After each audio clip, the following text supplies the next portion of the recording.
Le 31 octobre 2025, une résolution du Conseil de sécurité des Nations Unies a définitivement reconnu la souveraineté du Maroc sur ses provinces du Sud. C'est la fin d'un chemin de 50 ans. En effet, il y a 50 ans, le 16 septembre 1975, la Cour internationale de justice, par un avis, reconnaissait les liens de souveraineté entre les territoires du Sahara à l'époque espagnole et le Royaume du Maroc. Néanmoins, cet avis n'avait pas force juridique à l'époque.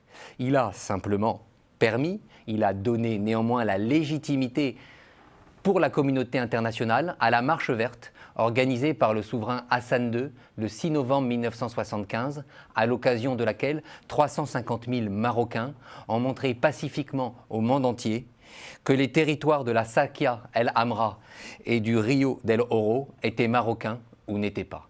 Comment est-on arrivé à cette concordance entre le fait historique et la légalité internationale? C'est ce qu'on va voir tout de suite, maintenant, dans Afro-Droit.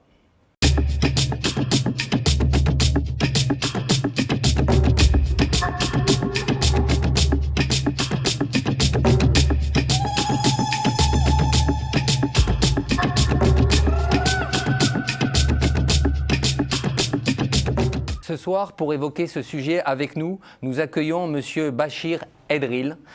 Monsieur Bachir Edril, bonjour, bonsoir. Merci d'être avec nous en direct depuis le Maroc. Monsieur Bachir Edril, je vous présente en quelques mots pour nos téléspectateurs. Vous êtes sahraoui, vous êtes marocain, vous avez été un des fondateurs du mouvement, du Front Polisario, à une époque où il combattait essentiellement l'occupation espagnole. Et au moment où vous avez estimé que ce mouvement commençait à errer, au moment où il subissait une influence un peu trop néfaste de la part de l'État algérien, vous avez quitté ce mouvement. Et vous, maintenant depuis environ une trentaine d'années, vous plaidez pour l'intégration institutionnelle au sein du Royaume du Maroc des provinces du Sud. Politologue, écrivain, poète, vous êtes l'auteur de nombreuses publications personnelles et académiques sur l'histoire récente et contemporaine du Sahara marocain. Vous êtes actuellement, en raison de vos compétences, président de l'Institut Alter Forum International des études sahariennes à l'Andalous. Monsieur Edril, merci d'être avec nous. Merci à vous. Je vous remercie infiniment pour m'avoir donné l'opportunité d'exprimer ou dire modestement mes opinions. Alors, Monsieur Edril, une première question, on va remonter dans le temps. Jusqu'en 1975, l'Espagne a occupé le Sahara marocain, elle l'a occupé militairement. En 1975, donc, que s'est-il passé? Comment l'administration des territoires sahariens a été rétrocédée au Royaume du Maroc? Merci pour cette question, c'est une question très importante. Mais pour arriver à 1975, il faut rappeler que ça a été le Maroc qui a mis les dossiers aux Nations Unies avant la naissance du Polisario, et avant même l'indépendance de l'Algérie, il faut comprendre ça. Parce qu'avant ça, il y avait Jish Tahrir, c'est-à-dire l'armée de libération, composée essentiellement des Sahariens qui luttaient avec des autres Marocains pour l'indépendance de ces territoires contre les Espagnols et les Français à l'époque, où il a été soldé, c'est-à-dire maté cette opposition avec l'opération Occupation en 1958.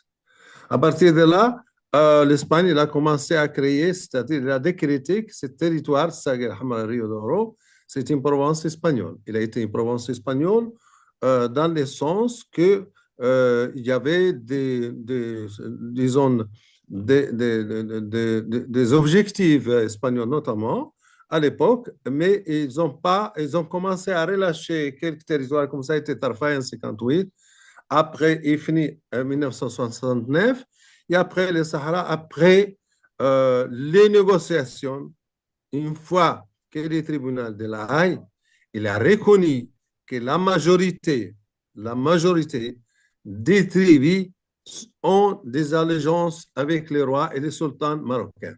Oui, donc ça c'est très intéressant ce que vous dites. Ça montre bien qu'en fait, les provinces sahariennes ne sont que la partie d'un tout qui, historiquement, avant les occupations françaises, mais essentiellement espagnoles au sud, faisaient partie du royaume du Maroc. Et donc les populations avaient un lien d'allégeance avec l'État marocain. Mais c'est ce qu'a dit la Cour internationale de justice dès 1975, hein, je crois. Hein.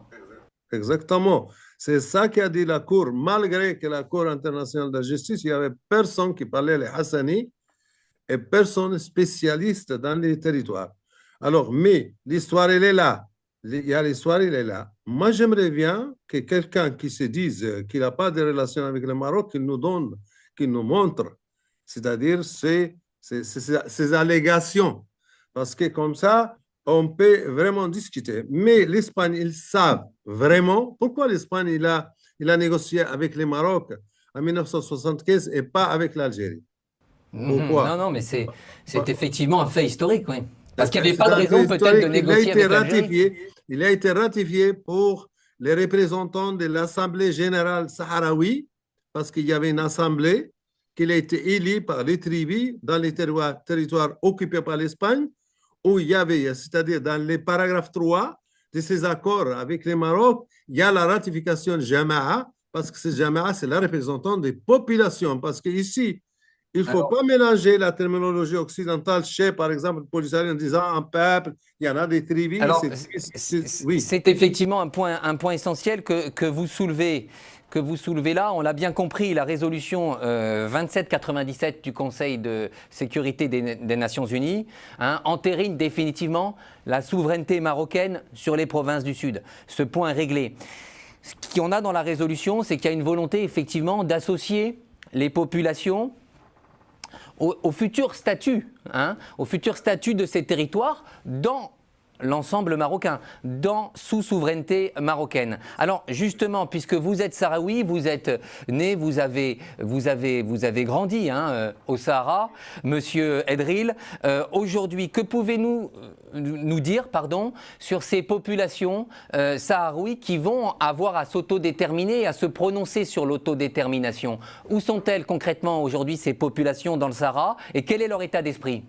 Rappelez-vous qu'à l'époque espagnole, il y avait seulement 74 000. Bon, la population, le dernier recensement espagnol, en 1974, c'était 74 000. Mais après, avec les aléas, avec le complot plutôt algérien, les moments que fait Hassan Dey s'était présenté en 1981 en disant qu'il est d'accord avec un référendum qui sera sur les bases de ces recensements. À l'époque, l'Algérie a envoyé un mémorandum en disant que les Sahraouis sont 750 000 Sahraouis.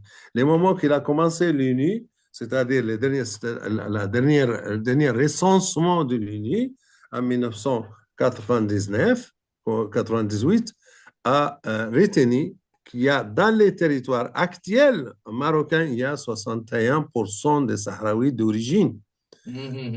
Et chez les Hamada de Tindouf de l'Algérie, c'est-à-dire la 6e région algérienne, il y avait seulement 25%. Alors, où est la majorité des Sahariens? Et cette majorité des Sahraouis se trouve dans où il y en a c'est-à-dire toutes sortes de commandements, toutes sortes d'élits. Il y en a des élits de communes, de tout. C'est-à-dire, est-ce que cette 71 des Sahraouis, ils n'ont pas le droit de se mentionner? Non, si, tout à fait, effectivement. Donc, concrètement, à ce qu'il a pu dire, la population sahraoui, elle est dans le Sahara marocain et elle n'est pas à l'extérieur. Donc, elle est tout à fait en position de se déterminer. Alors, justement, une question, là, votre réponse appelle une question de ma part spécifiquement sur l'Algérie, qui de façon étonnante a été en fait le grand contradicteur du Maroc sur ce dossier. On ne sait pas trop pourquoi, mais quels sont les arguments juridiques soulevés par l'Algérie, Monsieur Oui, Edril? il n'y a pas des arguments juridiques. L'Algérie s'est fait, elle dit qu'elle défend les droits des peuples sahraouis d'autodétermination, mais elle ne nous limite pas. C'est-à-dire, où est ces peuples sahraouis qu'elle dit? Alors, elle dit, je ne suis pas parti, mais en temps, il arme les Polisario, il organise les Polisario, il met en prison les personnes qui sont originaires du territoire. Parmi eux, moi-même, j'étais en prison en 1975 dans les territoires algériens. Alors, l'Algérie, c'est l'Algérie qui vieillit pour cette une guerre non déclarée avec le Maroc en utilisant l'organisation polisario qui a été déviée de ses objectifs initiaux. Alors, Bon, l'Algérie, il n'a pas des arguments. Ce qui veut l'Algérie, exactement, c'est ses intérêts particuliers, notamment la ratification des frontières, que ça a été la motivation, une des motivations de la guerre oui, alors c'est des des sables sujets en tout à fait. 1963, rappelez-vous. Alors, l'Algérie, elle ne veut pas non plus l'autodétermination des peuples. Comme vous savez, il y a un peuple là qui se dit prêt ou il cherche l'autodétermination comme c'est les Kabyles. Les Algériens, ils ne reconnaissent pas ça. Il y a des problèmes aussi avec les Maliens. Et chaque fois, si on trouve un problème dans les Maghreb, malheureusement, ce n'est pas les Algériens, je ne parle pas des peuples, je ne parle pas des gens honorables. On a bien compris, non, c'est au niveau de l'État, et on a bien compris qu'en fait, il n'y a pas d'argument. Il n'y a pas d'argument. Il utilise les termes sahraouis, peuple sahraoui, pour mener sa guerre contre l'État marocain. D'accord, donc il n'y a pas d'argument juridique. Ils ne défendent pas les intérêts des Sahraouis. Il n'y a pas d'argument juridique. Oui. Alors c'est très clair, non, cette réponse est très claire, mais effectivement, ce qui va sans dire va encore mieux en le disant. Une dernière question, parlons du développement concret des provinces du sud marocain. Vous qui connaissez bien cette région, qu'a fait le Maroc pour développer ces provinces sahariennes du Sud, et notamment d'un point de vue juridique, avec les dispositifs législatifs qui ont pu être mis en place? Est-ce que vous pouvez nous en parler? Mais effectivement, même si je ne suis pas spécialiste dans les affaires économiques, mais je peux dire qu'il y a un changement énorme. Il y a par exemple 4000 kilomètres qui sont en route, des routes, par exemple. Il y en a des ports. Parlons par exemple du port de Dakhla, qui va être un port très important. Parlons des avions, parlons des transits, c'est-à-dire les écoles, par exemple. Il n'y a pas une seule personne qui est née depuis 1975 qui n'est pas passée par les écoles. Et je vous rappelle ça parce que moi, j'étais parmi les 16 premières en 1972, à l'époque espagnole, tout un siècle qu'on a eu notre bac supérieur. Ça veut dire qu'il y a énormément de choses, mais il faut savoir une chose.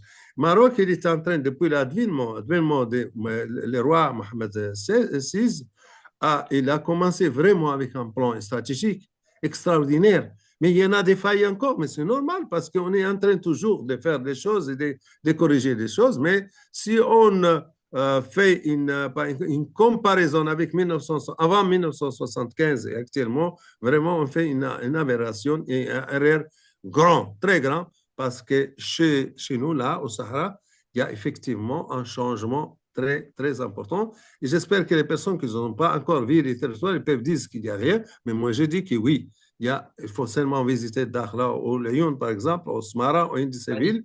Vous allez voir qu'il y a un changement, et un changement énorme. Merci, merci Monsieur Edril. Donc on a bien compris, effectivement, ça c'est l'apport des Nations Unies et du droit international. Les provinces du Sud sont désormais, c'est inscrit dans le marbre, sous souveraineté. Oui, je vous remercie infiniment, mais je vous rappelle que pour nous, les Sahraouis d'origine, on ne veut pas se compte en déplice dans la misère et dans les guerres. Merci, merci Monsieur Edril. On comprend que le Royaume du Maroc assume pleinement ses missions d'État souverain au bénéfice des populations dans le Sud et on s'en réjouit pour l'État de droit. Merci beaucoup Monsieur Edril, à très bientôt. Merci beaucoup, à bientôt.